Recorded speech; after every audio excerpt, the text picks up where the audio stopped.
Hi friends, എല്ലാവർക്കും കാറ്റത്തെ കിളിക്കൂട് റിവ്യൂയിലേക്ക് സ്വാഗതം.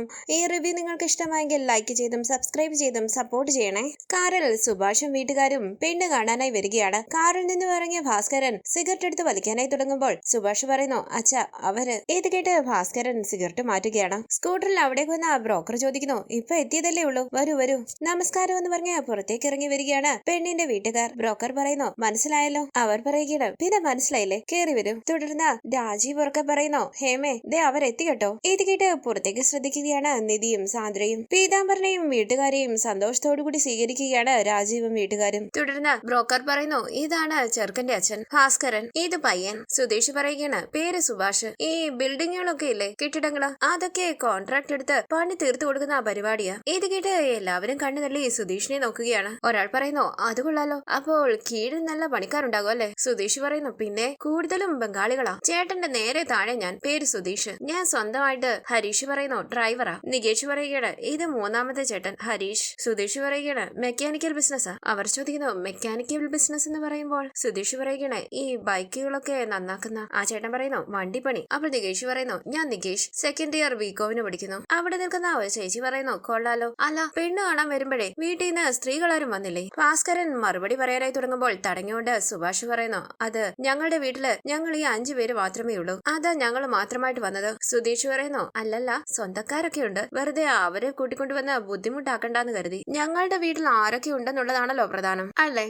ഇത് കേട്ട് ആ ചേട്ടൻ പറയുന്നു, അതെ, ഒരു കണക്കിന് അത് ശരിയാ, വെറുതെ അഭിപ്രായം പറയാൻ ആളെ കൂട്ടിയിട്ട് എന്താ കാര്യം? സുധീഷ് പറയുന്നു, അത് തന്നെ. ആ ചേട്ടൻ പറയുന്നു, അതെ, നീ പോയി കവിതയെ വിളിച്ചോണ്ട് വാ. സുഭാഷ് പതിയെ പറയുന്നു, കവിത? അവിടെ നിൽക്കുന്ന സ്ത്രീ ചോദിക്കുന്നു, അതെ, പെണ്ണുങ്ങൾ ആരും ഇല്ലാത്തടത്തേക്കാണോ ഈ കുട്ടിയെ കല്യാണം കഴിച്ചുകൊണ്ട് പോകുന്നത്? ബ്രോക്കർ പറയുന്നു, അല്ല, ഇവിടുത്തെ കുട്ടി അവിടെയും ചെന്നാൽ അവിടെയും പെണ്ണായില്ലേ? ബാക്കിയുള്ളവരുടെ കല്യാണം കൂടി കഴിയുമ്പോൾ 4 ആണ് 4 പെണ്ണ് പോരെ? അവർ ചോദിക്കുന്നു, അപ്പൊ ഞങ്ങളുടെ കുട്ടി വന്നിട്ട് നിങ്ങൾക്കെല്ലാവർക്കും വെച്ച് വിളമ്പണമെന്നാണോ? സുഭാഷ് പറയുന്നു, അയ്യോ, അതിന്റെ ഒന്നും ആവശ്യമില്ല, വീട്ടിലെ ഫുഡൊക്കെ ഞാൻ തന്നെ ഉണ്ടാക്കുന്നത്. സുധീഷ് പറയുന്നു, അതെ, ഏട്ടൻ നല്ല ബെസ്റ്റ് കുക്കാ. പെൺകുട്ടിയുടെ അച്ഛൻ പറയുന്നു, അതെയോ, എന്റെ മോളും അതെ, നല്ല കൈപുണ്യോ. ഈ സമയം കവിതയെ അവിടേക്ക് കൊണ്ടുവരികയാണ്. സുഭാഷ് പുഞ്ചിരിച്ച് കവിതയെ നോക്കുമ്പോൾ എല്ലാവരും സന്തോഷത്തോടു കൂടി കവിതയെ നോക്കുകയാണ്. കവിതയും പുഞ്ചിരിച്ച് സുഭാഷിനെ നോക്കുന്നു. അച്ഛൻ പറയുന്നു, മോളെ ആദ്യം കാപ്പി കുടിക്കാം, എടുത്തു കൊടുക്ക്. കവിത എല്ലാവർക്കും കാപ്പി എടുത്തു കൊടുക്കുകയാണ്. സുഭാഷും കവിതയും പുഞ്ചിരിച്ച് മുഖത്തോട് മുഖം നോക്കുന്നുണ്ട്.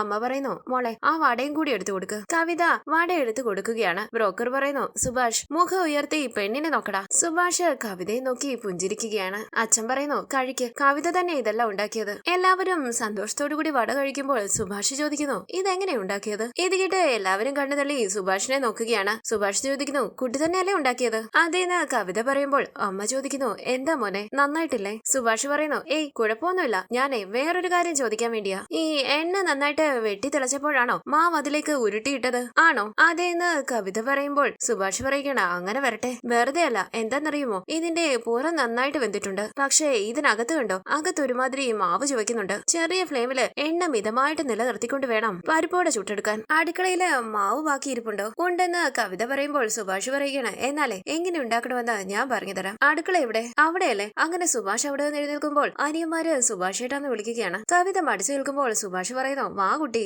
അങ്ങനെ കവിതയും കൂട്ടിക്കൊണ്ട് അടുക്കളയിലേക്ക് പോവുകയാണ് സുഭാഷ്. ഭാസ്കരൻ വീണ്ടും വട എടുത്ത് കഴിക്കുകയാണ്. അടുക്കളയിലേക്ക് വന്ന സുഭാഷ് പറയുന്നു, എണ്ണ ഇവിടെ തന്നെ ഉണ്ടല്ലോ. അങ്ങനെ ഗ്യാസ് സ്റ്റവിലേക്ക് എണ്ണ വെച്ച് തീ കത്തിച്ചിട്ട് സുഭാഷ് ചോദിക്കുന്നു, അല്ല, ബാക്കിയുള്ള മാവ് എവിടെ? ദേ അവിടെന്ന് കവിത പറയുമ്പോൾ സുഭാഷ് ചോദിക്കുന്നു, ഇതാരാ കുഴിച്ചത്? കവിത പറയുകയാണ്, ഞാൻ തന്നെയാ. അമ്മയും ചേച്ചിയും ഒക്കെ അടുക്കളയുടെ വാതിലിന്റെ അരികിലേക്ക് വന്ന് നിൽക്കുകയാണ്. എല്ലാവരും അടുക്കളയിലേക്ക് ശ്രദ്ധിക്കുന്നുണ്ട്. സുഭാഷ് പറയുന്നു, എന്തായാലും കറക്റ്റ് ആയിട്ടുണ്ട്. ചിലരെ ഈ പരിപ്പോടയ്ക്ക് കുഴയ്ക്കുമ്പോഴേ പത്തിരിക്ക് കുഴയ്ക്കുന്നത് പോലെ ചെയ്യും. ശരിക്കും നടു കനത്ത് അരിവ് നേർത്തിരിക്കണം, ഈ ചെറിയ വറക്കം തളിക പോലെ. കവിത പുഞ്ചിരിച്ച് സുഭാഷിനെ നോക്കുകയാണ്. അവിടെ ഇരിക്കുന്ന ഒരു ചേട്ടൻ ചോദിക്കുന്നു, കോൺട്രാക്ട് പണിയോ അതോ ദേഹരണ പണിയോ? ഇത് കേട്ട് സുഭാഷ് ചിരിക്കുമ്പോൾ സുധീഷ് പറയുന്നു, നേരത്തെ ചേട്ടൻ തന്നെ പറഞ്ഞില്ലേ, അടുക്കള പണി ഭയങ്കര ഇഷ്ടമാ, ചേച്ചിക്ക് ഒന്നും ചെയ്യേണ്ടി വരില്ല. എണ്ണ നോക്കിയിട്ട് സുഭാഷ് പറയുന്നു, ഇപ്പം കറക്റ്റ് പാകമായിട്ടുണ്ട്. അപ്പൊ നമ്മളിത് ഓരോന്നായിട്ട് ഇങ്ങനെ ഇട്ട് കൊടുക്കണം. ദാ ഇത് പറക്കം തളിക പോലെ ആകണം. ആ ശബ്ദം കേട്ടോ, ഇത് കേൾക്കണം. ഇങ്ങനെ എണ്ണയിൽ കിടന്ന് ശബ്ദത്തോടെ വേവുന്നത് കൊണ്ടാണ് ചില സ്ഥലത്ത് വറവ്, വേറെ ചില സ്ഥലത്ത് പൊരുപ്പെന്നൊക്കെ ഈ എണ്ണക്കടികൾക്ക് പേര് വന്നത്.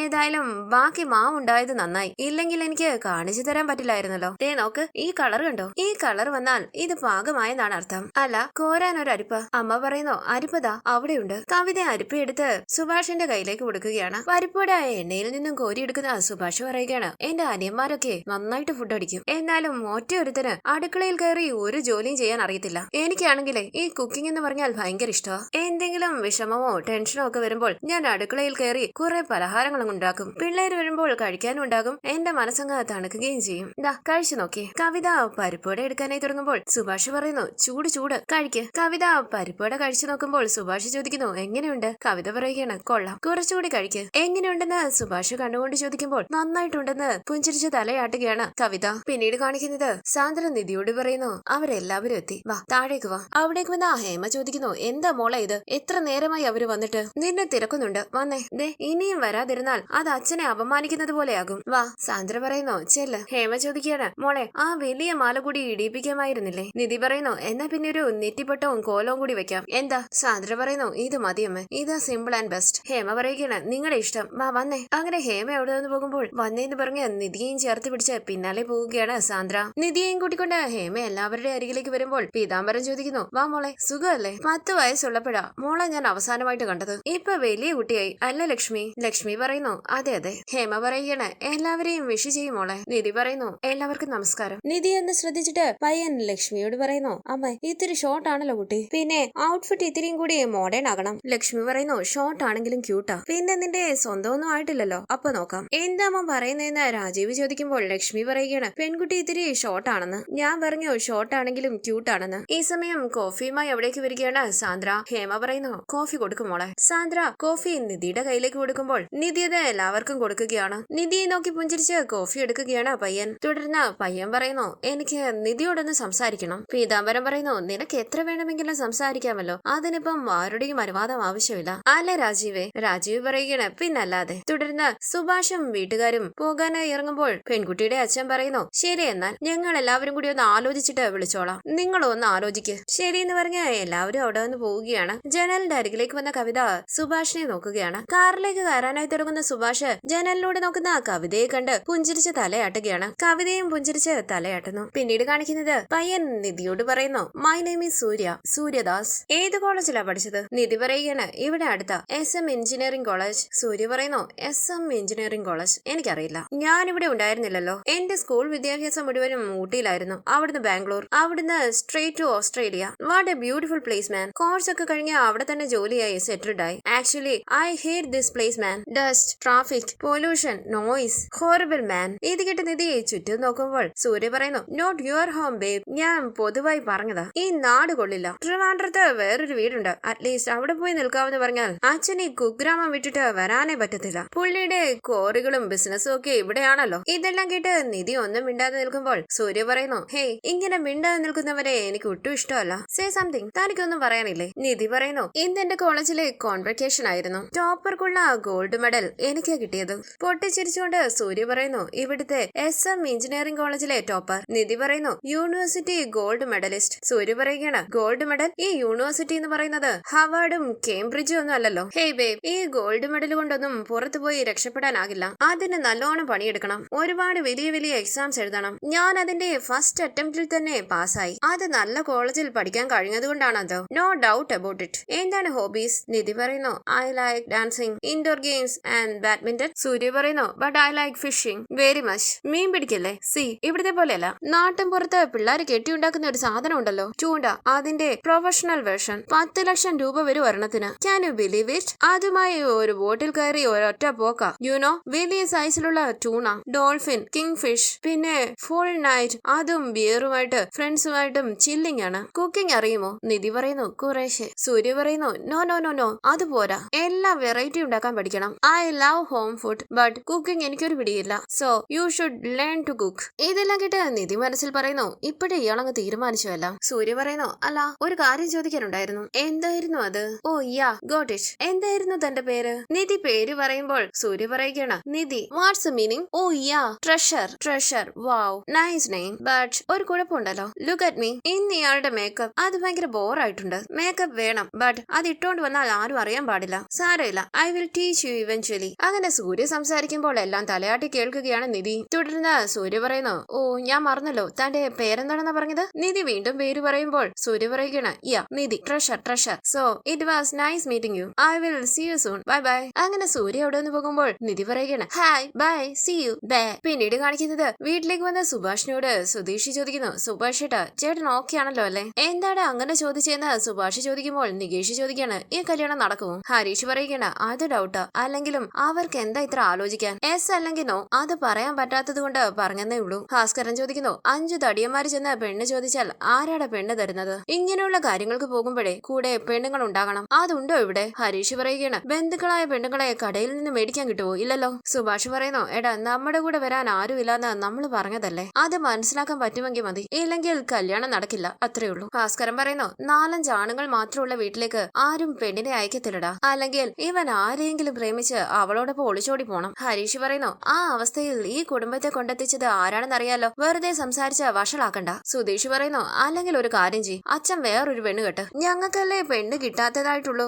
നിങ്ങൾക്ക് കിട്ടാൻ ബുദ്ധിമുട്ടൊന്നും ഇല്ലല്ലോ. ഭാസ്കരൻ പറയുന്നു, ഞാൻ പറഞ്ഞതൊരു നാട്ടു നടപ്പ് അങ്ങനെയാണെന്നാ, അതിന് എന്റെ മക്കള് എന്നോട് മെക്കിട്ട് കയറാൻ വരണ്ട. ഹരീഷ് പറയുന്നു, എന്റെ മക്കളോ? നിങ്ങളുടെ മക്കളായി ജനിച്ചു പോയതാ ഞങ്ങളുടെ ശാപം. ഭാസ്കരൻ പറയുന്നു, എന്ത് ചെയ്യാനാ, നിന്റെയൊക്കെ മുജ്ജന്മ പാപം. അങ്ങനെ ഭാസ്കരനകത്തേക്ക് പോകുമ്പോൾ ദേന്ന് പറഞ്ഞ ദേഷ്യത്തോടു കൂടി അവിടെ നിന്ന് എഴുന്നേൽക്കുകയാണ് ഹരീഷ്. ഹരീഷിനെ തടയുകയാണ് നികേഷും സുധീഷും സുഭാഷും. സുഭാഷ് പറയുന്നു, അവിടെ ഇരി, വീണ്ടും വഴക്കുണ്ടാക്കാൻ നിൽക്കല്ലേ. സുധീഷ് പറയുന്നു, അല്ല സുഭാഷ് ഏട്ടാ, ഈ പെണ്ണ് കാണാൻ പോയി കഴിഞ്ഞാലേ അത് കഴിഞ്ഞിട്ട് തിരിച്ചു വന്നാ പോരെ, ഈ ചേട്ടൻ എന്തിനാ ആ കൊച്ചിനെ വടയുണ്ടാക്കാൻ പഠിപ്പിക്കാൻ പോയത്? സുഭാഷ് ചോദിക്കുന്നു, അത് മോശമായി പോയോ? നികാഷ് പറയുന്നു, എന്തൊരു ഉത്സാഹമായിരുന്നു, ആ ചേച്ചിയുടെ കൈയും പിടിച്ച് അടുക്കളയിലേക്ക് പോകുന്നത് കണ്ടപ്പോഴേ ഞാൻ നാണം കെട്ടുപോയി. സുഭാഷ് പറയുന്നു, എടാ ചുമ്മാ പുളു അടിക്കല്ലേ, എടാ ഞാൻ കയ്യിലൊന്നും പിടിച്ചില്ല. നികേഷ് പറയുന്നു, പിന്നെ. ഹരീഷ് പറയുകയാണ്, ഞങ്ങളുടെ പുളുവടി പോട്ടെ, അടുക്കളയിൽ എന്തായിരുന്നു പുളുവടി? വട എങ്ങനെ വേണമെന്നാ? പറക്കും തളിക പോലെ. ചമ്മലോടുകൂടി സുഭാഷ് ചോദിക്കുന്നു, അല്ല ശരിക്കും മോശമായി പോയോടാ? കയ്യിൽ പിടിച്ച് ഹരീഷ് പറയുന്നു, എന്റെ ചേട്ടാ ഒന്നും മോശമായില്ല, നിങ്ങൾ എങ്ങനെയാണോ അതുപോലെ തന്നെ ഇരിക്കുക, മറ്റുള്ളവർക്ക് വേണ്ടി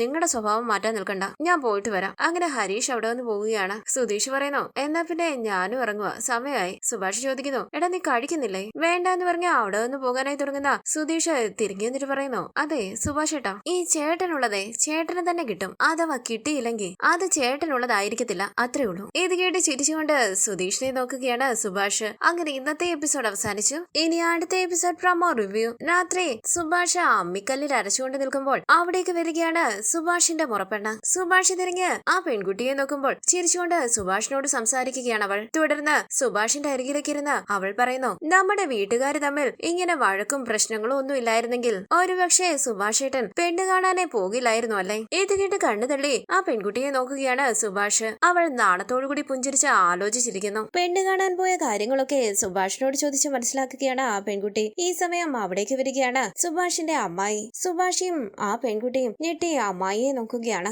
ദേഷ്യത്തോടുകൂടി മോളെ പിടിച്ചു വലിച്ച് അമ്മായി പറയുന്നു, നാട്ടിൽ നിന്ന് ഒരു പെണ്ണിനെയും കിട്ടില്ലെന്ന് ഉറപ്പായപ്പോൾ നീ എന്റെ മോളെ മയക്കിയെടുക്കാമെന്ന് കരുതിയോ? ഇനി മേലിൽ എന്റെ മകളുമായിട്ട് നീ സംസാരിക്കാൻ പാടില്ല. ഇത് കിട്ടി മുഖത്തോട് മുഖം നോക്കുകയാണ് സുഭാഷും ആ പെൺകുട്ടിയും. പിന്നീട് കാണിക്കുന്നത് സൂര്യയുടെ വീട്ടുകാർ രാജീവിന്റെ ഫോണിലേക്ക് വിളിച്ച് സംസാരിക്കുകയാണ്. തുടർന്ന് നിധിയുടെ അരികിലേക്ക് വന്നിരുന്ന് രാജീവ് സംസാരിക്കുമ്പോൾ ഹേമ ചോദിക്കുന്നു, അതെ അവരെന്ത് പറഞ്ഞു? രാജീവ് നിധിയോട് പറയുന്നു, അവർക്ക് നിന്നെ ഇഷ്ടപ്പെട്ടു എന്ന്. ഇത് കിട്ടി വിഷമത്തോടുകൂടി ഇരിക്കുകയാണ് നിധി. വരാനിരിക്കുന്ന എപ്പിസോഡ് വിശേഷങ്ങളുമായി വീണ്ടും കാണാം. Thank you for watching. Please subscribe, like, share my channel.